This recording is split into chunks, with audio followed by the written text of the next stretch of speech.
Hello everyone, कैसे हैं आप सब। एक बार पुनः शिव कोचिंग क्लासेस पर स्वागत है। उम्मीद करता हूं आप सब अच्छे होंगे, मस्त होंगे, बेहतर होंगे, आपकी पढ़ाई बेहतर चल रही होगी।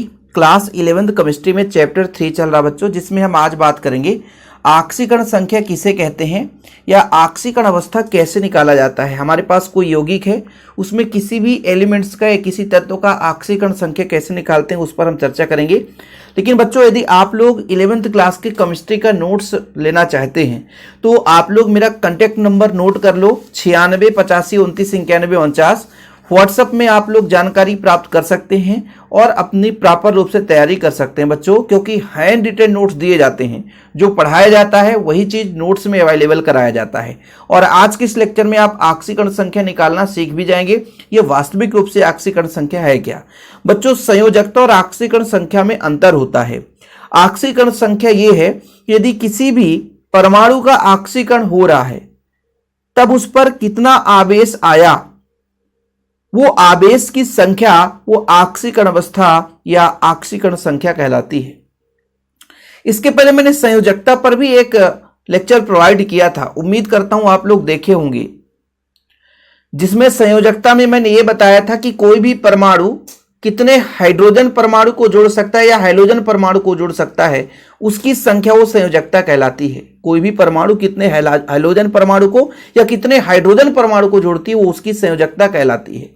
लेकिन यहां पर हम बात कर रहे हैं आक्सीकरण अवस्था, यानी किसी परमाणु पर आक्सीकरण हो रहा है और आक्सीकरण होने के बाद, ठीक है, जो उस पर संख्या आ जाती है, जो उस पर आवेश आ जाता है बच्चों, तो वो आपका आक्सीकरण संख्या कहलाता है। जैसे मैं आपसे बोलूं कि सोडियम है, सोडियम के पास 1 इलेक्ट्रॉन त्यागने की क्षमता होती है, तो ये आपका बच्चों 1+ और 1 इलेक्ट्रॉन त्याग दिया। इस स्थिति पे इसका जो आक्सीकरण संख्या +1 हो गया। क्या हो गया बच्चों? +1 हो गया। क्लोरीन है बच्चों, क्लोरीन की क्षमता होती है 1 इलेक्ट्रॉन ग्रहण करने की। जब 1 इलेक्ट्रॉन ग्रहण करता है तो ये इस पर नेगेटिव चार्ज आ गया। किसी भी परमाणु द्वारा इलेक्ट्रॉन ग्रहण करना, ठीक है, इलेक्ट्रॉन यहां पर ऋणावेशित हो जाना, तो यहां पे अपचयन हुआ बच्चों। लेकिन यहां पर यह पता चला कि क्लोरीन पर माइनस चार्ज आया, तो इसका आक्सीकरण अवस्था बच्चों -1 हो गया। मतलब कहने का तात्पर्य, या तो आक्सीकरण हो रहा है या किसी भी परमाणु पर इलेक्ट्रॉन ग्रहण किया जा रहा है, तो उस पर जो आवेश उत्पन्न हो जाता है वो आवेश की संख्या बच्चों आक्सीकरण संख्या कहलाती है।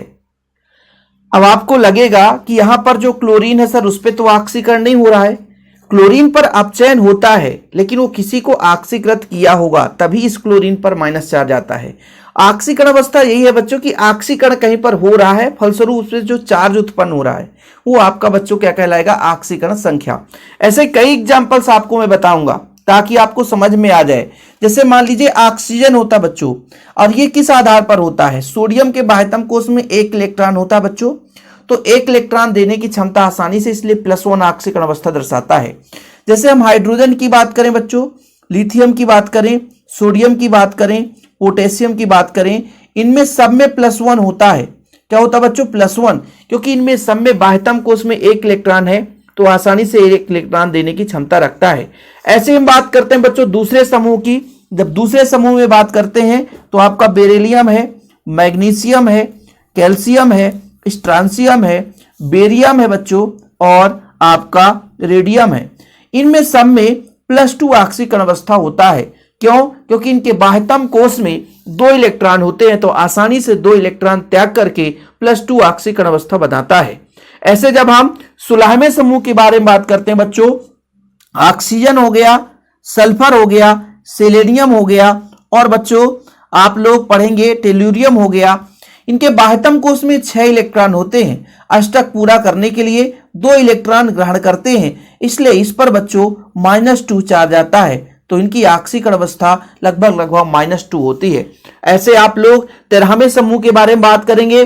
बोरान हो गया, एल्यूमिनियम हो गया, इनमें 13वें समूह में होता है क्या बच्चों? जैसे हम बात करते हैं बोरान हो गया, एल्यूमिनियम हो गया, और भी आपका गैलियम हो गया बच्चों, इंडियम हो गया। इनके बाह्यतम कोश में 3 इलेक्ट्रॉन होते हैं, तो 3 इलेक्ट्रॉन आसानी से त्याग करके +3 अवस्था में ये परिवर्तित होते हैं बच्चों, इसलिए इनका +3 ऑक्सीकरण अवस्था हो जाता है। तो ये आप लोग S और P ब्लॉक में आप लोग ऑक्सीकरण अवस्था याद कर सकते हैं। जैसे S ब्लॉक के पहले समूह में +1, दूसरे समूह में +2, 13वें समूह में आपका +3, 14वें समूह में +4, 15वें बच्चों -3, 16वें का -2, 17वें का -1 और 18वें का 0।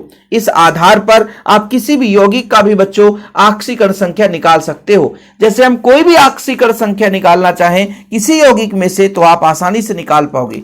जैसे बच्चों यहां पर देखिए, मैं कहता हूं H2SO4 में सल्फर का यहां पर यौगिक में कितना ऑक्सीकरण नंबर है बताओ। तो बच्चों मैंने कहा हाइड्रोजन पहले समूह का है और पहले समूह का +1 है। 2 गुणे +1 बच्चों, क्या +1, तो 2 गुणे +1 हमें सल्फर का निकालना है। ऑक्सीजन बच्चों किस समूह का है, 16वें समूह का, तो भाई आपका -2 होता है, ऑक्सीकरण -2 होता है। और बच्चों इसकी संख्या 4 है, टोटल में 0 कर दो तो 2 1 कम 2 धन x -4 दूना 8 बराबर 0, तो x -6 बराबर 0, तो x बराबर आपका +6 आ गया बच्चों। क्या आ गया? +6 आ गया। यहां पे सल्फर का ऑक्सीकरण अवस्था हो गया। लेकिन आपको पता होना चाहिए, आपको पता होना चाहिए, मैं आपको बता दूं कि भाई साहब यहां पर आप देख लो, यदि पहले समूह का कोई तत्व है, पहले समूह का बच्चों, तो उसका +1 होता है। यदि बच्चों दूसरे समूह का कोई तत्व है तो उसका +2 होता है। ये बच्चों आपका S ब्लॉक हो गया, S ब्लॉक हो गया। S ब्लॉक के तत्वों का मैंने बता दिया, ठीक है, S ब्लॉक है बच्चों।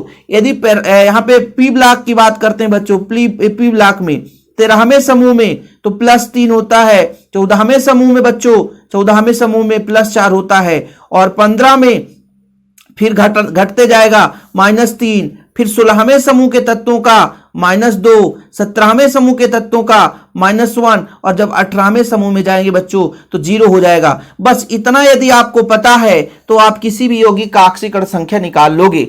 जैसे मैं बोल दूं ऑक्सीजन तो -2 आपका बच्चों, आगे जब ऑक्सीकरण संख्या निकालते हैं यौगिक में अलग है, लेकिन पर्सनल इनका ऑक्सीडेशन नंबर ये अलग है बच्चों। किसी यौगिक में वो कितना दर्शा सकता है वो तो हम यौगिक के आधार पर ही निकालेंगे। और भी एग्जाम्पल बताओ सर, चलो कोई बात नहीं है, हम बिना एग्जाम्पल बताए जाएंगे नहीं। देखिए बच्चों KMNO4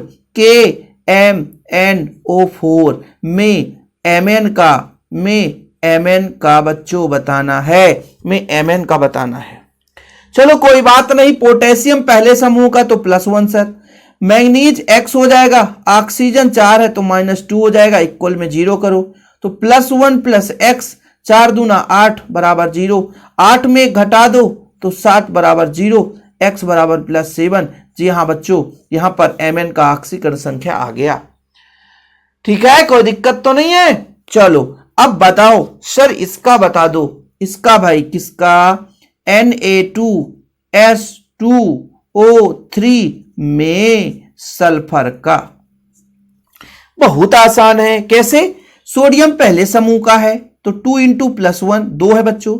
सल्फर का निकालना है तो x मान लिया हमने, 2 सल्फर इसलिए 2x, 3 गुणा ऑक्सीजन का -2 होता है 16वें समूह का, बराबर में 0 कर दो, 2 1 कम 2 +2 +2x, 3 दूना 6 -6 बराबर 0, 6 में 2 घटा दो तो 4 बराबर 0, पक्षांतर कर दो माइनस का प्लस, x बराबर 4/2 तो +2, इसका ऑक्सीकरण संख्या आ गया है। ऐसे आप किसी का भी निकाल सकते हो, आप लोगों से बन जाना चाहिए बच्चों, कोई भी यौगिक होगा आसानी से बन जाना चाहिए। ठीक है, तो ऑक्सीकरण अवस्था समझ गए कि किसी भी यौगिक में यदि ऑक्सीकरण होता है, फलस्वरूप किसी परमाणु में जो संख्या, जो आवेश आता है वो उसका ऑक्सीकरण संख्या कहला जाता है। ठीक है बच्चों, हो सकता है ऑक्सीकरण, जैसे सोडियम एक इलेक्ट्रॉन खोकर ऑक्सीकृत हो जाता है +1 होता है, क्लोरीन एक इलेक्ट्रॉन ग्रहण कर अपचयित हो जाता है तो माइनस हो जाता है। लेकिन जब अपचयित होता है तो कहीं ना कहीं ऑक्सीकरण तो हुआ होगा ना, ध्यान ये रखना है कि भाई किसी को ये ऑक्सीकृत किया होगा, यानी ऑक्सीकरण अवस्था यहाँ पे आया होगा। सिंपल है। बाकी आप लोगों को नोट्स लेना है तो मैं पर्सनल नंबर दे ही दिया हूं बच्चों, 96 85 29 91 49। किसी को कोई शक नहीं होना चाहिए, नोट्स आपसे आसानी से लेकर के भाई तैयारी कर सकते हो। एक बड़ा लंबा चौड़ा यौगिक में दे दूं, हो सकता है कोई बच्चा कर ले, तो देखो भाई कर ही लो इसका NH4 का होल ट्वाइस। अब ये इसका बच्चों NH4 का जानते हो क्या होता है, 1 पॉजिटिव, इसको ध्यान रखना। तो देखो बच्चों 2 गुणे 1 पॉजिटिव हो जाएगा, ये 2 है। क्रोमियम का निकालना है तो 2x। ऑक्सीजन का 7 गुणे -2 बराबर 0। अब 7 गुणे -2 क्यों किए सर? क्योंकि ऑक्सीजन का -2 होता है और 7 ऑक्सीजन है। 2 1 कम 2 धन 2x, 7 दूना 14 बराबर 0। घटा दो भाई, 14 में 2 घटा दो तो 12 आ गया। पक्षांतर करो, माइनस का प्लस होता है, 2x बराबर 12 हो गया बच्चों। तो x बराबर 12/2 तो आपका आ गया +6। यूं आसानी से ऑक्सीकरण संख्या निकालते आना चाहिए। 11th के हिसाब से काफ़ी है, बाकी 12th में आप इसको और डीप में पढ़ोगे। फिलहाल अभी के लिए इतना ही, अगले चैप्टर को हम स्टार्ट करेंगे जल्द ही बच्चों। जय हिंद, वंदे मातरम।